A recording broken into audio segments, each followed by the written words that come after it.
Assalamu alaikum, all my students. I hope all of my students are okay. If the answer is yes, that's pretty good. Well, I hope that you've started working on suprasegmentals and prosody at the same time. If you've started working on that, that's pretty good. Remember, as I told you, that each and every session is connected. All these course sessions are just like a chain. I don't want you to understand phonetics and phonology in isolation. If you pick up, for example, session number 9 and you try to understand phonetics and phonology and you do not connect it with session number 9 or session number 11, so it is quite difficult to understand the concepts behind that. So it is my humble request that you must connect each and every session.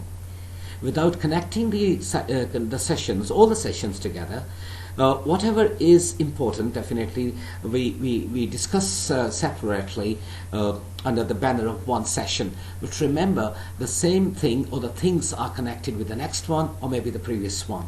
So I hope that by this time there is what I understand, there is some sort of maturity among all the learners, including myself. So please, it is my humble request that you must connect the today's session with the previous one. For example, we try to understand, all right, what's the distinction between suprasegmental and prosody, and later on, at the end of the session, we came to know, all right, sometimes it is also known as prosody, okay? Maybe suprasegmental information, or in other words, we can call it prosody. So this time you know that, all right, there is no marked difference in between the two.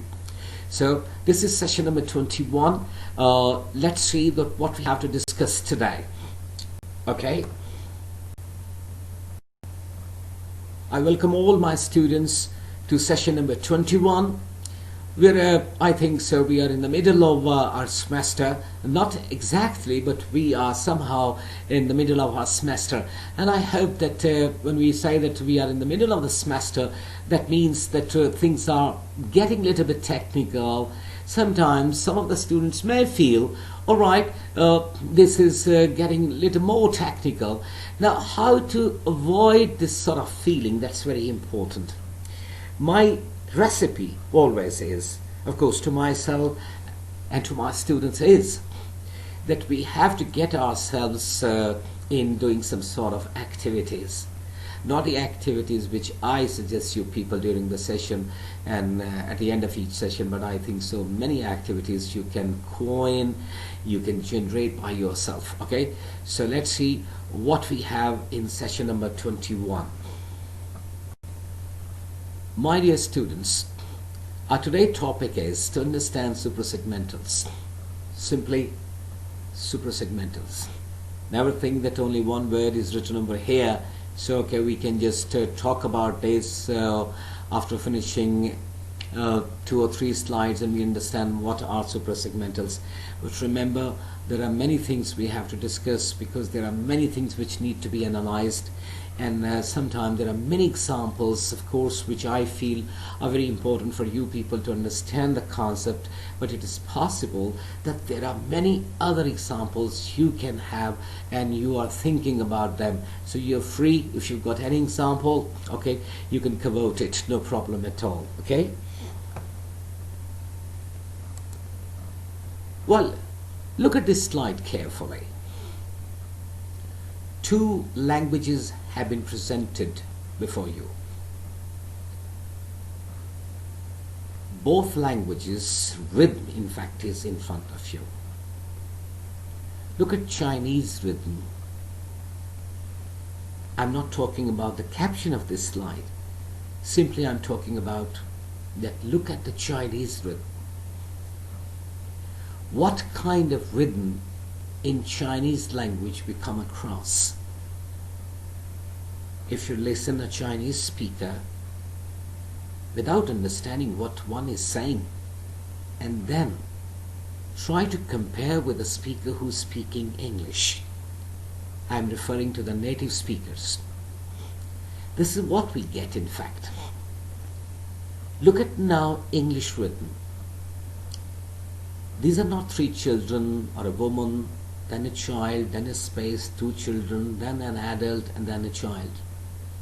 No. You can see that English is spoken like that. There are ups and downs, rise and fall. Stress system is there. That's why, now look at the top of your slide. English is stress timed rather than syllable timed. It is stress timed.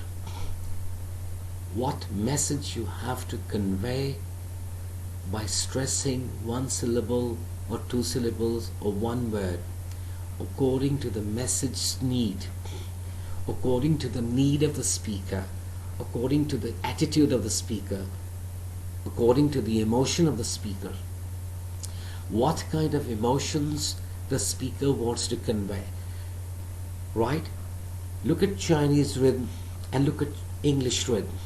There is a marked difference, right? You can see monotone is there, but English rhythm is not monotonous. It is not like that. Is it clear? So you must always remember, it's only one example I'm presenting before you, that is Chinese rhythm and English rhythm. Please do not call this word rhythm. It's rhythm. Try to understand the English rhythm. You can have access to many English speakers. You can go to certain demonstration by the native speakers of English. Yes, they are available on YouTube. You can have many speakers, Chinese speakers on YouTube. You can listen to them carefully. And what I'm saying this time, you can just determine whether our instructor is right or wrong. There is no monotone here, so far as English is concerned. English is not spoken in a monotonous way. There are certain there are certain rises and certain falls, so far as the speaker's speech is concerned. But this is what we don't come across when we try to understand the Chinese rhythm. All right? Well, before we start to say something else or try to understand something else, I think this is a time to recall something. And that is something about suprasegmental. I want to read the statement for you, but after reading the statement and during the statement, definitely we will stop to understand what we are saying or what we are trying to understand. Suprasegmental, also called prosodic feature in phonetics, a speech feature such as stress, tone or word juncture that accompanies or is added over consonants and vowels. These features are not limited to single sounds, but often extend over syllables, words and phrases. That's very important to understand. But when we talk about syllables, words or phrases, it's important to understand that what these syllables, words or phrases are based on. Remember, these syllables, words or phrases are based on what? On the phonemes of English. And the phonemes are either consonants or the vowels. And I think we know, all of us know, that there are traditional 44 sounds of English, or phonemes of English. 24 are consonants and 20 are vowels. But at the same time, we try to understand the triphthongs. Consonants, we try to understand the class of each and every consonant.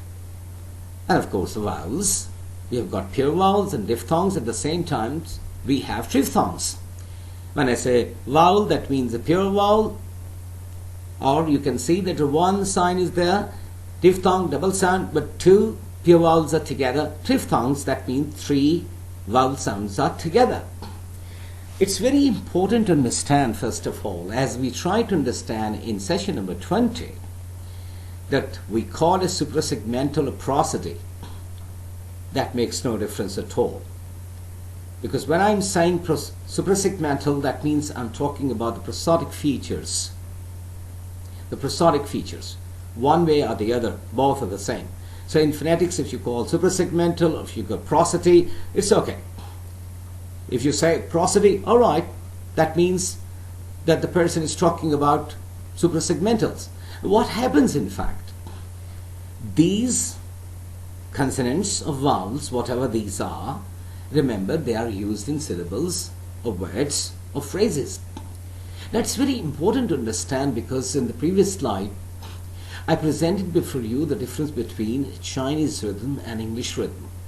I don't want you to compare all the time English language with other, but for your understanding's sake I presented before you the example of two languages. So for as English is concerned, it's a different way. We have to stress. For example, it is possible there is a single syllabic word. How to stress this word? How to stress that word?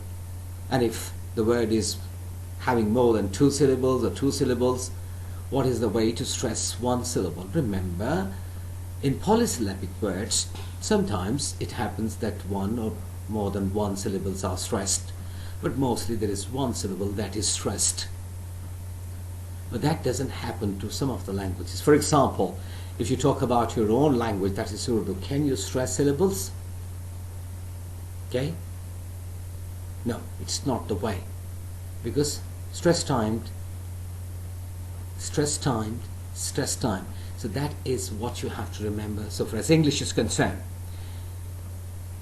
what happens and what is the outcome and what's the fruit of this English rhythm is that we try to understand rather the emotion, the attitude, or what is the message of the speaker. In fact, primarily the English speaker, of course, whosoever is the English speaker, when he follows the prosodic features, he or she is in fact sending or communicating or conveying the message, the intention, the attitude, the emotion, whatever the emotions of the speakers are.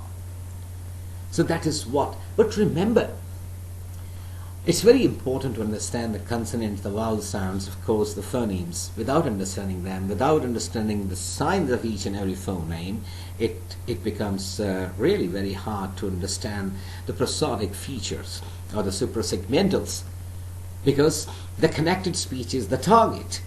This is the target. Okay, so the target is that we have to convey our message. It is possible, I for example gave you one sentence in which I try to insert some punctuation marks, but in the spoken version what happens? You never do this. You never even try to tell, or this is what the question I am saying, this is what the question I'm asking. Yes, there are questions. For example, if I say, what is your name? You understand WH question, or maybe yes, no question, do, does, is, am, or something like that. But in the connected speech, what happens? The speaker is sometimes giving you a declarative statement, but it's very much possible, so far as the tone is concerned, so far as the intonation is concerned, he or she is conveying certain other messages. Is it clear? Okay. Remember, vowels and consonants can be considered to be the segments of which speech is composed. Speech is composed of what? Vowels and consonants. And what are these? These are segments. Now what happens? As I told you, I was talking about in the previous slide, together they form syllables, which in turn make up utterances. Superimposed on the syllable, there are other features that are known as suprasegmentals. Now, there is the superimposition of these syllables, and these syllables are made by what? They're composed of what? They're composed of vowels and consonant sounds of English, or the phonemes, because ultimately there are certain utterances, and the utterances are based on syllables, of course, on words, and the words are based on syllables. And how to produce one word, how to speak one word, that is what we call suprasegmental features. You know, the words are not spoken in isolation. They are used in phrases, they are used in sentences, and all these sentences are primarily utterances. So when we just utter something, that means we want to convey some sort of message. And when we are sending those messages, that means we are engaged in suprasegmentals. Is it clear?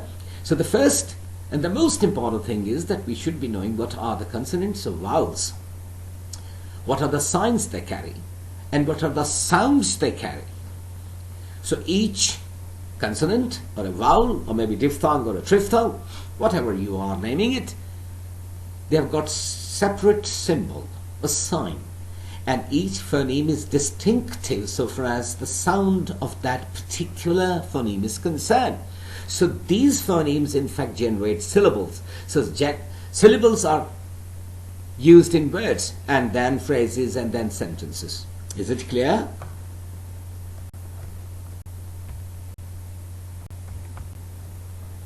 So not only these words or phrases, but remember, when we understand the consonant, the vowels phonemes, remember these include variation in stress, of course close to accent, and pitch, tone and intonation.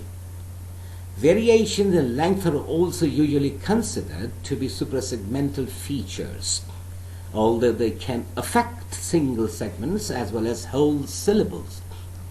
Variation, suprasegmental features. When we are stressing, it is possible. Let's talk about the same sentence. The first sentence, she is a good lawyer. Suppose I am saying, she is a good lawyer. I am talking to you and I am saying, she is a good lawyer. My message is different. Maybe I am taunting her and you say, yes, she is a good lawyer. That means in your response you are confirming it. You are trying to say something else. That means I am doubtful, but you are not doubtful. You are clear that she is a good lawyer, but I am suspecting her to be a lawyer and a good lawyer. I am saying she is a good lawyer, and you say yes, she is a good lawyer. So what happens? They are affecting. These segments are affecting. Sometimes one syllable, sometimes the word, sometimes the complete sentence. At the same time, you must remember, my dear students, all of the suprasegmental features are characterized by the fact that they must be described in relation to other items in the same utterance. It is very important that in the same utterance, she is a good lawyer, there is one utterance, but suprasegmental features are different. Right? She is a good lawyer. She is a good lawyer. She's a good lawyer. When I say she's a good lawyer, that means I'm saying she is only a lawyer. She's a good lawyer. She's not a good doctor. She's not a good teacher. She's not a good debater.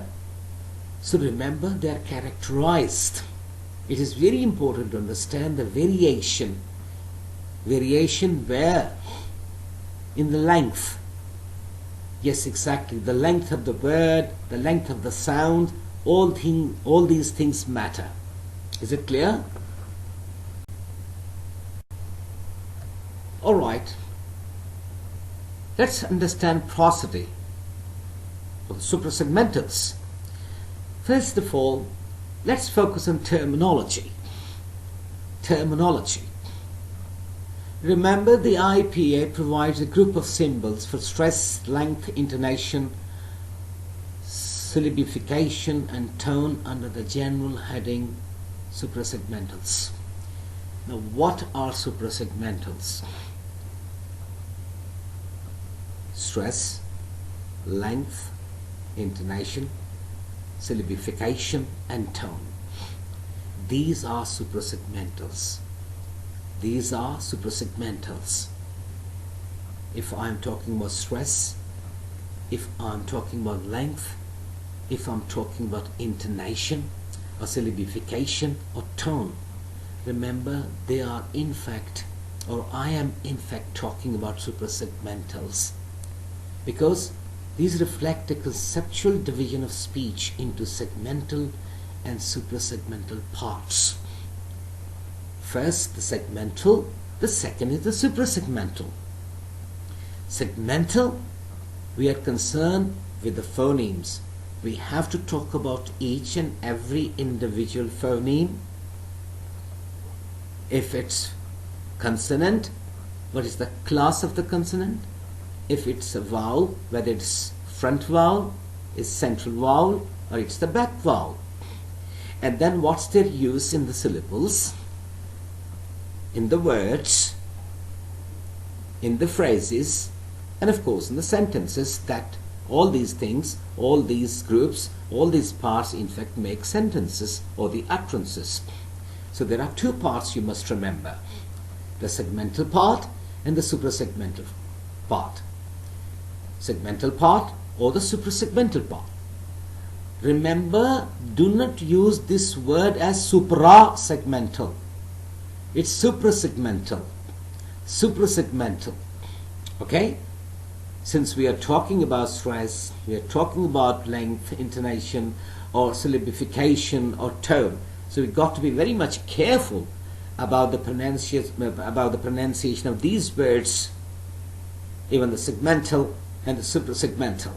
And then, however, as we shall see, this division is not very clean with phonetic correlates of stress, intonation, etc., because it often manifests in the consonants and vowels at the segmental level.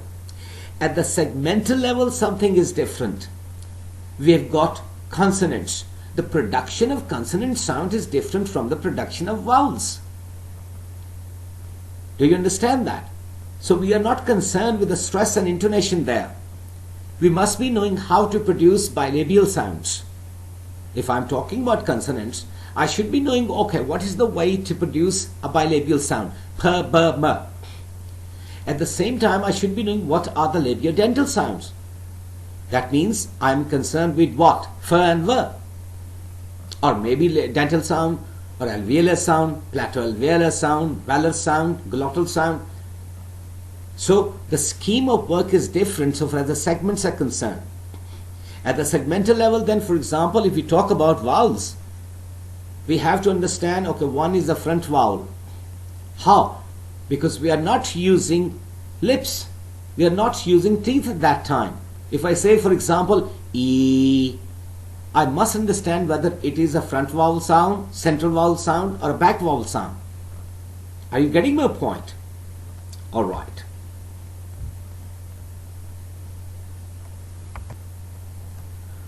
Well, the second thing we have to understand is stress and its phonetic correlates. Stress and its phonetic correlates. Remember, in English, the term stress is used in reference to the degree of prominence of individual syllables of single words. Remember, in English, the term stress is used in reference to the degree of prominence of individual syllables of single words, what we call lexical stress. What I am saying, that in English language, we are primarily referring to what? The degree of prominence, so far as the individual syllables are concerned, which are used in a word, but the word should have one syllable. That is called lexical stress. And in this case, the example is elephant. Stressed, unstressed, unstressed. Elephant. Elephant. It's not elephant. Elephant. This word has got 3 syllables.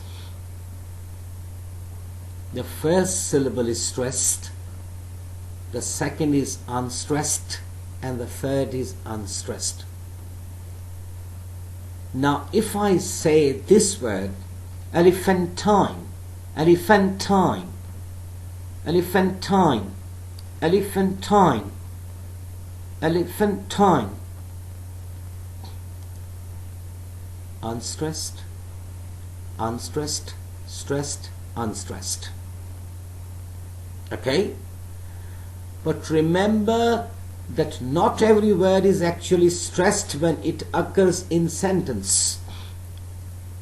Some lexical stresses are picked out for sentential stress, perhaps better called accent. Now, accent could vary from person to person. My accent can vary from others who are teaching English, but the model remains the same. If I say Albert went to the zoo, Albert went to the zoo. So over here, all in Albert went to the zoo. Albert is a name. Albert is a name. Name of a person. But I'm stressing Albert went to the zoo. I'm not saying Albert.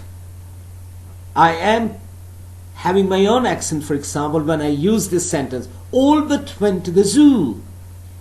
There is no need to stress the first part of Albert because it's a noun, name of the person.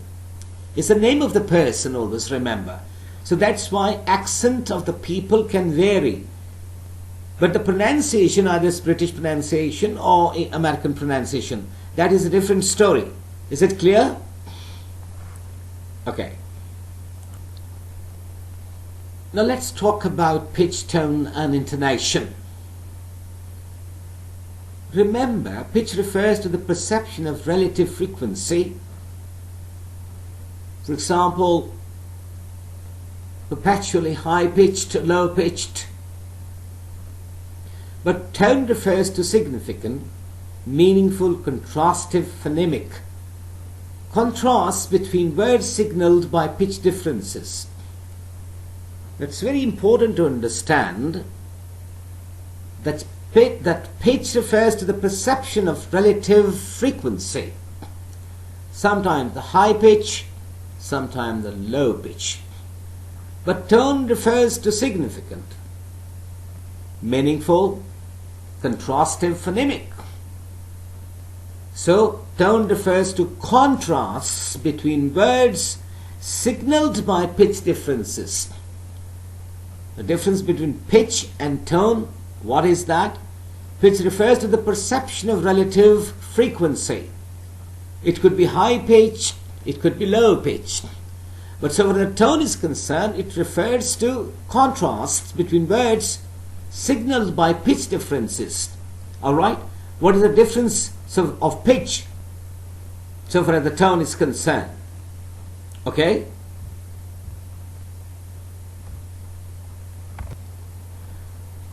After having tried to understand suprasegmentals, of course, we can say the prosody, which I said, all right, you can use the word prosody. So prosody can be A,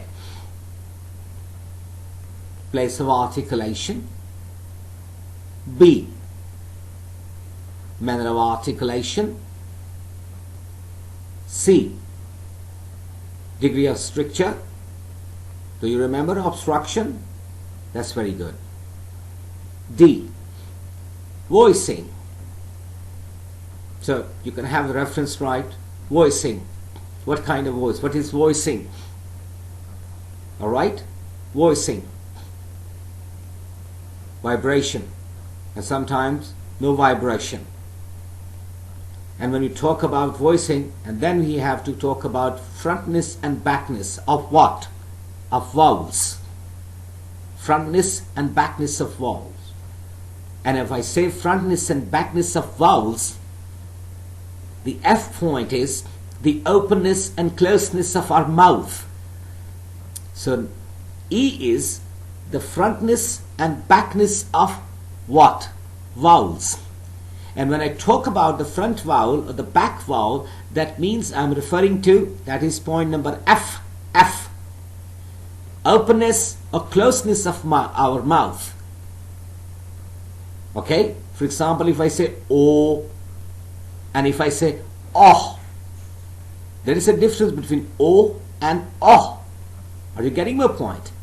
So when I talk about frontness and backness of vowel, that means I'm referring to openness and closeness of my mouth. Okay? This is what I was talking about. Openness and closeness. Of course, openness and closeness, when I use these words, openness and closeness, that means they are related to, or this one is related to vowel harmony. So I'm talking about the position of my mouth, right? When I'm saying that, okay, this is a front vowel sound, this is the central vowel sound, this is the back vowel sound. Always remember openness and closeness, that yes, some are front, some are close to front. Some are back, some are close to back. And the next one is lip rounding. Again, when I say lip rounding, what happens? Vowel harmony. Again, I'm referring to vowel harmony. As I said, O and oh, and then I say ah, and then I say ah. So that is lip rounding. And the last thing you have to understand in this reference is aspiration or whisper. Let's talk about sound h, glottal sound. Always remember, this may only occur once in a word. H. H. This most of the time this occurs once in a word. Alright? While things are difficult, they are difficult in the sense so far as suprasegmental or prosody is concerned. Why? Because we do not understand and we do not know, in fact, what are the phonemes of English. We try to read them, but we forget the signs. And when the signs are very much with us, we forget what is the exact sound of one particular symbol or sign. So that's why I am presenting before you all the 44 sounds again. This is what I told you, that time and again I have to refer to these. You must master them. So I'm giving demonstration for you. You have to say after me each and every phoneme together with the key word. Is it clear? I hope that you will be the part of this learning system, and I want you to focus your concentration on the sign each phoneme has and what kind of sound it produces. Are you with me? Here I go. First, the consonants together with the key words. The table is in front of you. In front of each and every phoneme there are certain key words. Alright? So now this time there's a different dimension. Different words are there. Say after me, please. Fur, fat, coffee, rough, photo,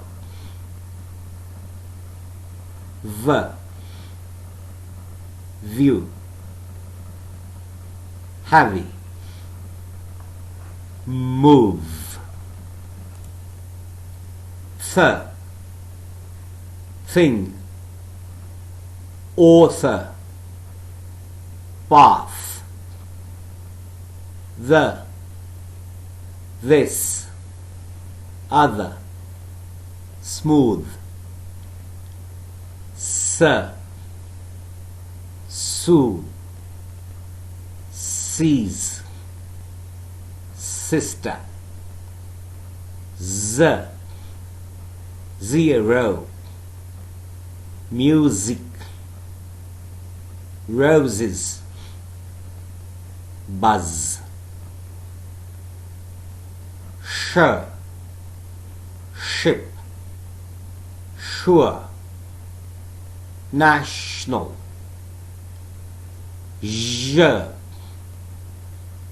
pleasure, vision, hot, whole or head, pen, copy, happen, b, back, baby, job, t, tea, tight, button.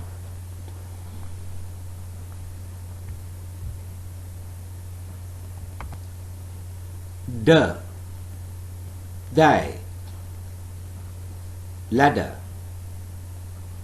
odd, k,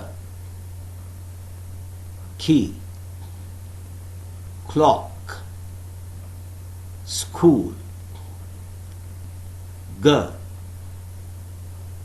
get,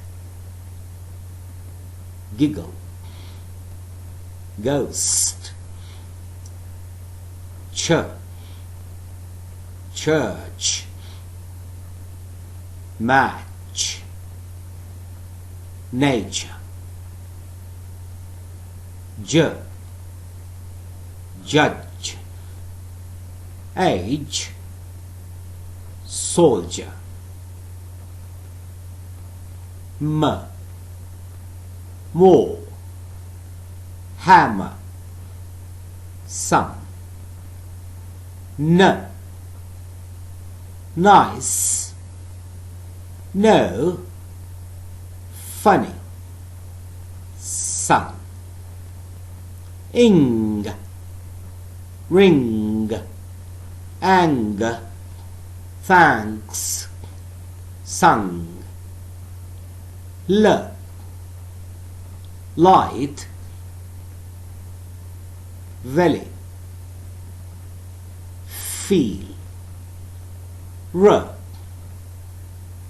right, wrong, sorry, arrange, y, yet, use.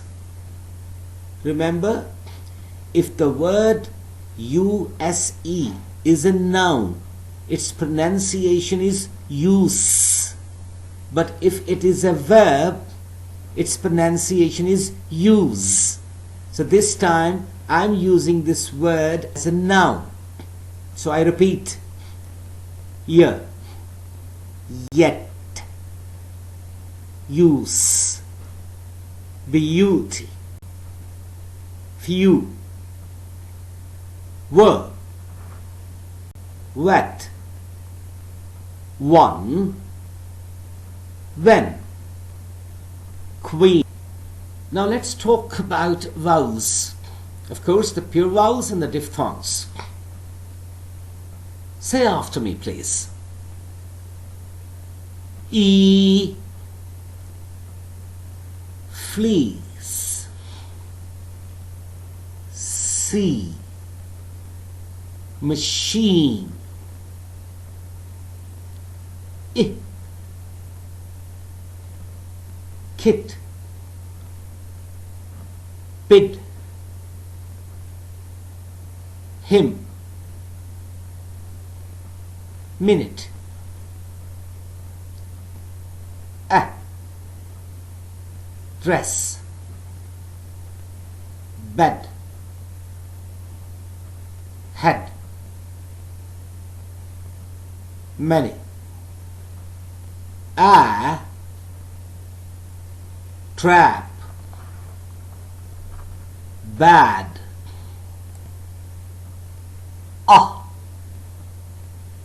strut, mud, love, blood,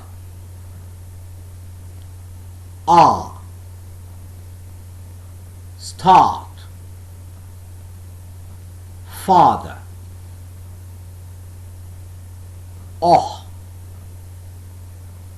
lot, odd, wash, about,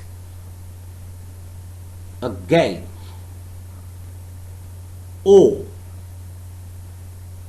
thought, low, north, war,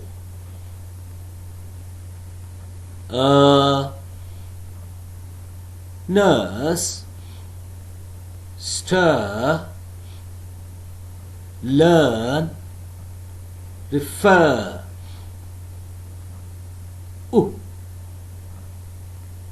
foot, good, put, ooh,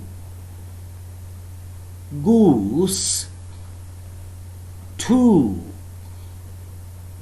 blue, group.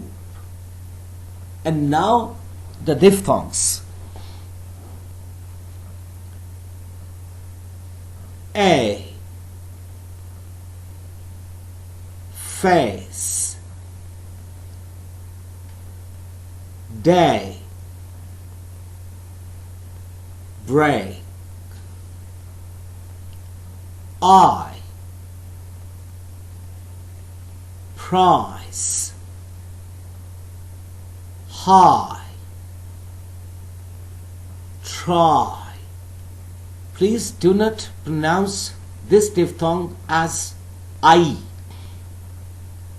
It is I, price, high, try, oi, choice, boy. It is not boy, it's boy. The exact sound is oi, choice, boy. O, goat, show, no. You got to be very careful about the production of diphthongs. Not only the production of diphthongs, all the vowels, but so far as the diphthongs are concerned or the triphthongs are concerned, remember 2 or 3 vowels sounded together. So it is not goat, it is goat, show, no. Okay, the next sound is ow, mouth, now, ear, near, here, weary. The sound is ear, near, here, weary. Air, square,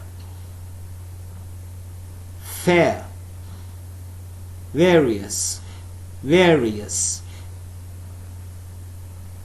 Ur, poor, jewelry, cure. You can have your own demonstration, you can have your own keywords, but the most important thing is you have to record them. You have to record them and then match what I am saying, match them with this one. Whatever the demonstration I am giving to you, it's very important that when you record your own voice, match it with the instructor's demonstration. And if there is a confusion, you can again see it, you can again watch it, you can again listen to me, and then you can record your voice again. Then there are triphthongs. There are 5, but I've written 4. You can go for 5, alright, but remember these are mostly used. And they are ow,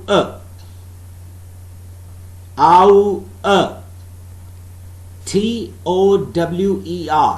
It is spoken as tar, But exactly when you try to consult the dictionary, I hope you remember the dictionary I told you. You must have Oxford Advanced Learners Dictionary. It is written Tour, okay, or H-O-U-R. It is also pronounced as R, but over there in the dictionary, the exact pronunciation is Ow-er.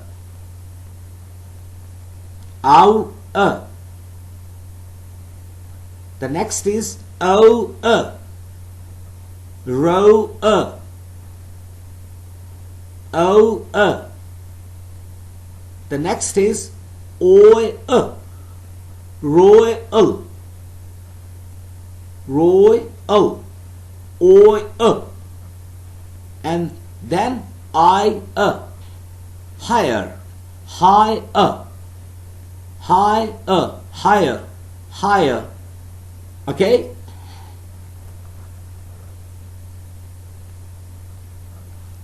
Well, as usual, the last component or the last part of our session.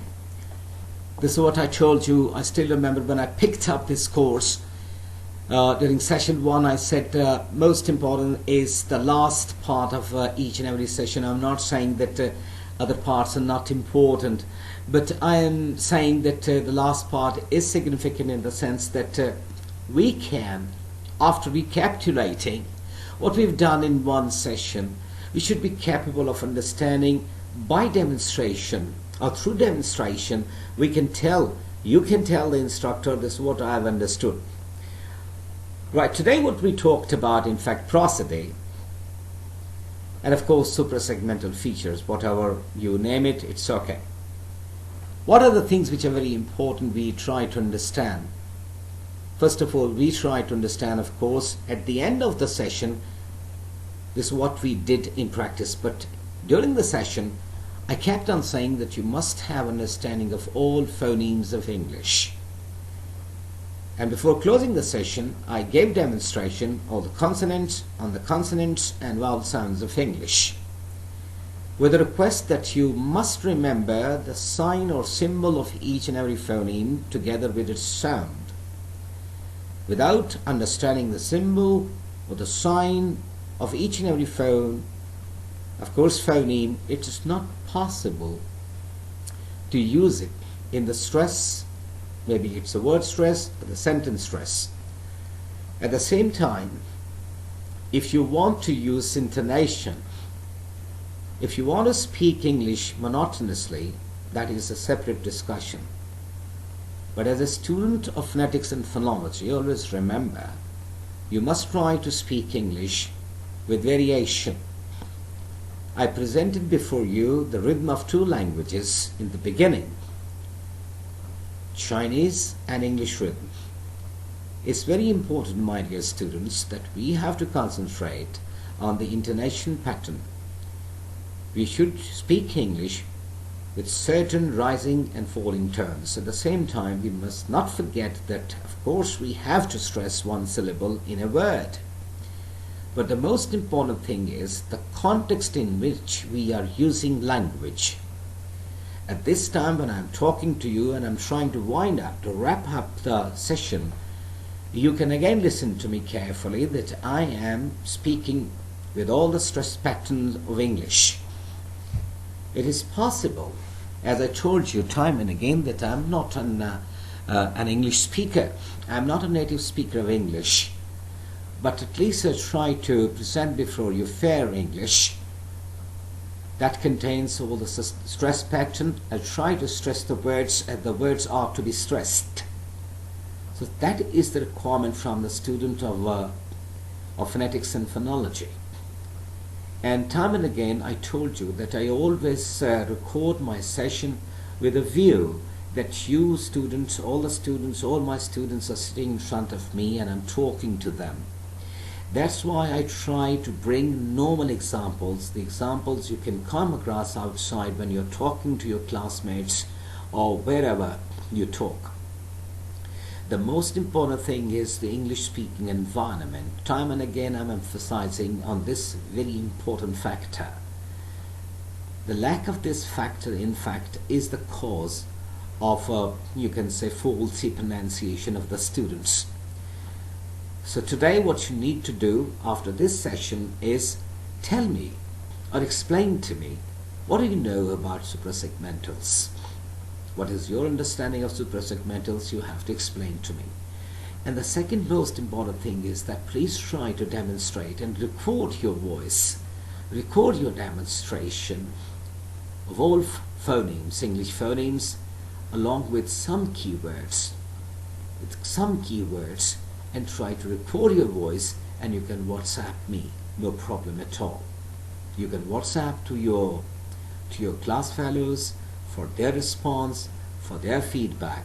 It's very important that we have to work together. All we are the facilitators of learning. As I told you that I am more a facilitator of learning than an instructor. My job is to facilitate learning, and it's very important that both of us work together, both the teacher and the taught. Always remember this. So to end this session, from my side, goodbye and good luck. Thank you very much. Stay blessed.